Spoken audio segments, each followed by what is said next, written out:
కాంత్రిసా life stories స్వాగతం. ఒక దేవాలయం, పోచమ్మ దేవాలయమా, అంకాలమ్మ దేవాలయం దగ్గర ఉండం. సో తిరుగుతూ ఉండగా ఒక ఆసక్తికర జీవితం మళ్ళీ కనిపించింది. నిన్న చెప్పినట్టు మొన్న చెప్పినట్టు కథలు గొప్ప గొప్ప వాళ్ళకి, సెలబ్రిటీస్కే ఉండవు. ప్రతి మనిషికి ఒక కథ ఉంది.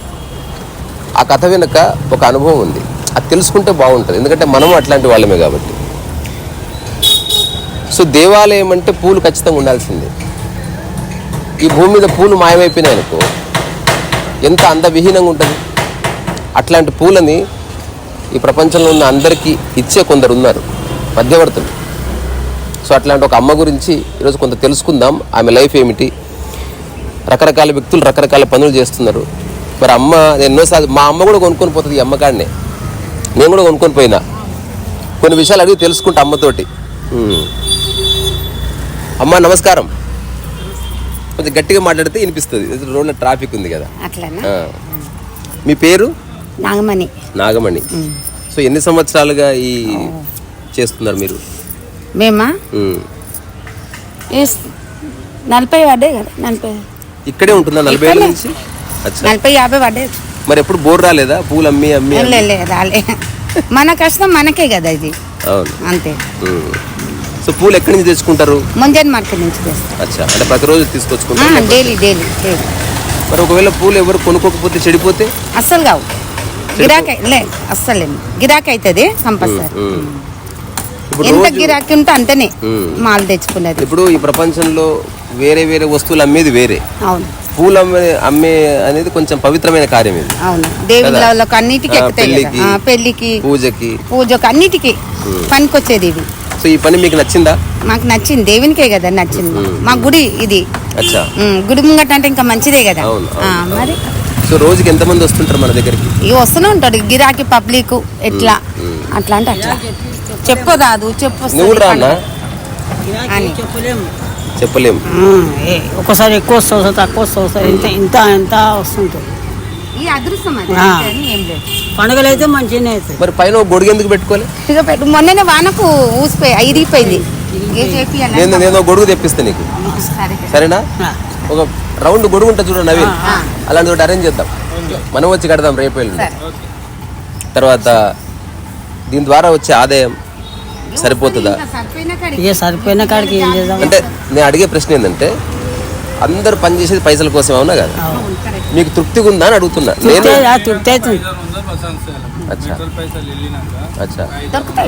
మీరు రండి.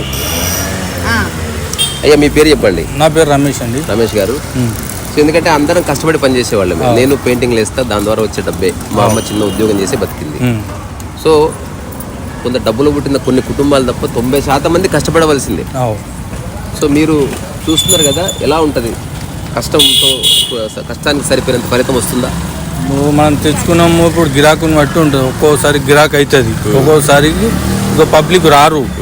ఇక మనకైతే కార్యాలు, పూజలు ఇట్లా ఉంటాయి కదా. పూజలు ఉన్నప్పుడు జర గిరాకు అవుతుంది. ఒక 500-600, 700, 800 దాకా అవుతుంది. ఇప్పుడు ఎవరికైనా బల్క్ లా ఎక్కువ పూలు కావాలంటే సప్లై చేయగలుగుతారా? చెప్తే ఇట్లా పూల గురించి నేను ఏం చేస్తా, మన ఛానల్ చూసే వాళ్ళు చాలా మంది ఉన్నారు. ఎవరికైనా ఒక నెంబర్ ఇస్తే ఆ నెంబర్ చెప్తా. ఎవరికైనా ఎక్కువ పూలు కావాలిస్తే అమ్మని కాంటాక్ట్ చేయమని. మీకు అభ్యంతరం లేకపోతే నెంబర్ చెప్తాను, అది లాస్ట్కి చెప్తాం. అయితే నేను 2-3 చిన్న ప్రశ్నలు ఇస్తా. ఇప్పుడు ఇంత పని చేస్తారు కదా, ప్రశాంతత కోసం ఏం చేస్తాం? ఇప్పుడు ప్రజలందరూ సినిమాకి పోతారు, మీరేం చేస్తారు? మేము ఇంట్లో వస్తాము, వంట చేసుకుంటాం, తింటాం, పండుకుంటాం. అదే మాకు. చెప్తున్నారే, ఏ సినిమాలకు ఏడికి లేదు. పోవాలంటే ఎక్కడైనా ప్రయాణం తగ్గట్టు వాళ్ళు తిరిగే అంత స్తోమత లేదు. మీకు అర్థం ఉన్నంతలా టీవీ చూసుకుంటారు. టీవీ స్టార్ ఉన్నది, స్టార్ పెట్టుకుని వచ్చినవే చూసుకుంటారు. ఇక చిన్న పిల్లలు, మన్మరాలు ఉన్నారు, వాళ్ళతో ఆడుకుంటారు. ఓకే. అయితే ఇప్పుడు అందరూ ధ్యానాలు చేస్తున్నారు కదా, మీరు చేస్తారా ఏమన్నా? చేస్తాం, ఎందుకు చేయము. వస్తే మన దగ్గర గుంజాది ఎంత ఉంటే అంత ఇస్తాం. నేను అంటున్నది దానం కాదు. ఇప్పుడు అందరు మెడిటేషన్ చేస్తారు కదా, ఇట్లా కళ్ళు మూసుకొని. ఎందుకు చేయాలనిపించలే? మాకు అనిపించలే, మా పని మాకు అదే ధ్యానం. అంత మబ్బులు ఇవ్వాలి. 4 గంటల ఎప్పుడు లేస్తామమ్మా? మేము 5 గంటలకు లేస్తాం. 6 గంటల వరకు మార్కెట్కి పోతాం. ఇప్పుడు ఇంటి పని రకరకాల పనుల్లో నీకు సాయం చేసేవాడు ఒక్కదానివే చేస్తావు? లేదు, మా కోడలు చేస్తారు, అందరు మంచిగా చేస్తారు, అందరు చేస్తారు. సో అందరు కలిసి పని చేసుకొని అందరు కలిసి పనిచేస్తారు. అచ్చా, సొంత ఇల్లు ఉందా? సొంత ఇల్లు లేదు, కిరాయి ఇల్లే. అచ్చా, మరి నీకు ఏమన్నా కోరికలు కళలు ఉన్నాయా తీరనివి? ఏం కోరిక లేదని ఇల్లు కట్టేది ఒక కోరిక ఉంది అంతే. ఇల్లు కట్టాలి అంతే అని ఏం లేదు మా పిల్లలకి. తర్వాత ఒక చిన్న ప్రశ్న, ఇప్పుడు రోడ్డు మీద పెట్టుకుంటే పోలీసులు కానీ అట్లా ఇబ్బంది పెట్టిన దాఖలాలు ఉంటాయి, మీకు వాళ్ళని ఇబ్బంది పెట్టారు ఎవరు? లేదు, ఎవ్వరు పెట్టలేదు. ఈ గుడికి అయితే ఎవ్వరు పెట్టలేదు. ఇప్పుడు ఎండోమెంట్ డిపార్ట్మెంట్ వస్తుందా ఇది? మా ఎండూరులో ఎండోమెంట్ డిపార్ట్మెంట్ మేమే మెయింటెనెన్స్ చేస్తాం. గుండి గిండి ఏమైనా ఉంటుందా? గుండి ఉంటుందా? ఉండదు కదా. అంత పబ్లిక్ అంత రారు కదా, పబ్లిక్ ఎక్కువ రాదు. ఏదో పండుగ బోనాల పండుగ అప్పుడు ఇక బస్సు వాళ్ళు వస్తారు.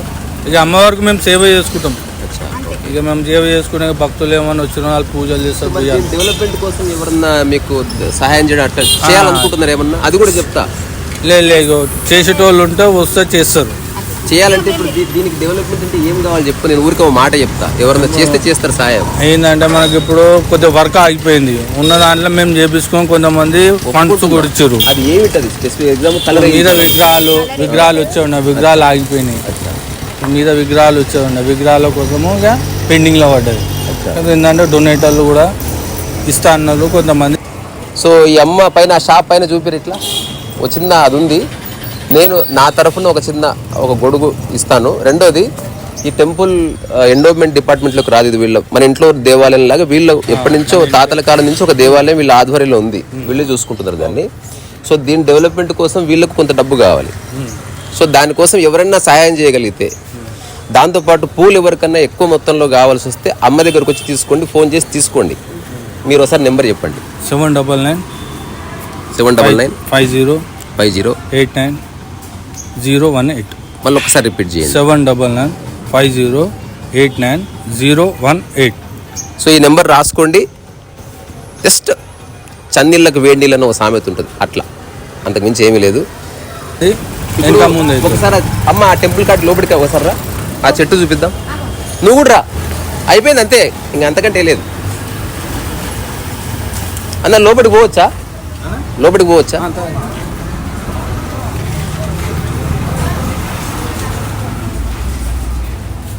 అరే చెట్టు చూడు నవీన్, ఎంత బాగుంది. నేను ఫస్ట్ టైం ఇన్ని రోజులు ఇక్కడ ఉంటుందో ఎప్పుడు చూడలేదమ్మా. నా బిడ్డ వస్తుంది, మా అమ్మ వస్తుంది. ఎన్ని సంవత్సరాల వయసు ఉంటుంది చెట్టుకి? చెట్టు ఇక మా తాత వాళ్ళందరూ ఉన్నవాళ్ళు, తాత ముత్తాలు. ఇంత పెద్ద చెట్టు అనేది అసలు అమ్మవారు ఇళ్ళనే ఉన్నది. అచ్చా, అమ్మవారు ఇళ్ళనే ఉన్నది. ఇప్పుడు పైన వర్షం గిర్షం పడితే ఏమైనా కారడాలు అట్లాంటివి ఏమైనా ఉంటాయా? కొంచెం కొంచెం, అదే మ్యాక్సిమం ప్యాక్ చేసి. ఇది ఎన్ని సంవత్సరాల చెట్టు ఉంటుంది? ఇది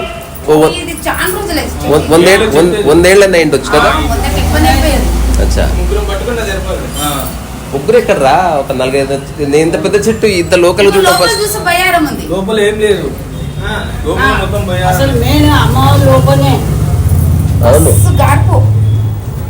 అవును మొత్తం. ఈ చెట్టు ఇంత ముందు తలగబడి తలగబెట్టి. అచ్చా, చెట్టుని కొట్టాను. అచ్చా, అమ్మవారి ఇళ్ళనే ఉన్నది. మళ్ళీ వారం లోపలనే చెట్టు ఎగిరి వేసింది. ఓకే, ఆ నెల లోపల. ఏ మొక్కుకున్నా అమ్మవారు. నేను మొక్కుకుంటున్నా, ఇగో మీ వ్యాపారం చాలా బాగా జరగాలని కోరుకుంటున్నాను. ఓకే, తర్వాత ఒక గొడుగు ఏర్పాటు చేస్తా. అంటే నేను మా కామన్ మ్యాన్నే, నాకు కొందరు ఫ్రెండ్స్ ఉన్నారు, తెప్పిస్తా. గొడుగు తెచ్చి నేనే కడతా రేపు వెళ్ళిన. ఇంకోటి అందరంటారు చెప్పిపోతారని, అమ్మవారి ముందు చెప్తున్నా, ఆ ఒక్క పని అయితే చేస్తా. అయ్యో నీ ఎండ పుణ్యం వద్దు ఏమొద్దు, ఎండకుంటున్నారు మా అమ్మలాగే. ఎండకుండొద్దు, జర నీడ ఉంటే బాగుంటది. కాకపోతే ఆ గొడుగు రోజు ప్యాక్ చేసుకుని నీడే పెట్టుకోండి. ఇంకా వర్షకిష్టం అయితే పోతే మనం ఏం చేస్తాం అట్లా. సో చాలా బాగుంది మీతో మాట్లాడితే. సో మీ యొక్క శ్రమైక జీవన సాగు అంటే పని చేస్తూ జీవించాలంటే నాకు చాలా గౌరవం. సో అట్లాంటి వాళ్ళందరికీ నవీన్ ఇక్కడి నుంచి శిరస్సు ఉంచి నమస్కారం చేస్తున్నా. ఎవరైనా ఒకటే చెప్తున్నారు, పనే ప్రశాంతత, పనే ధ్యానం, అంతకుమించి వేరే స్టోరీ లేదు. సో అందరూ ఒకసారి బాయ్ చెప్పండి.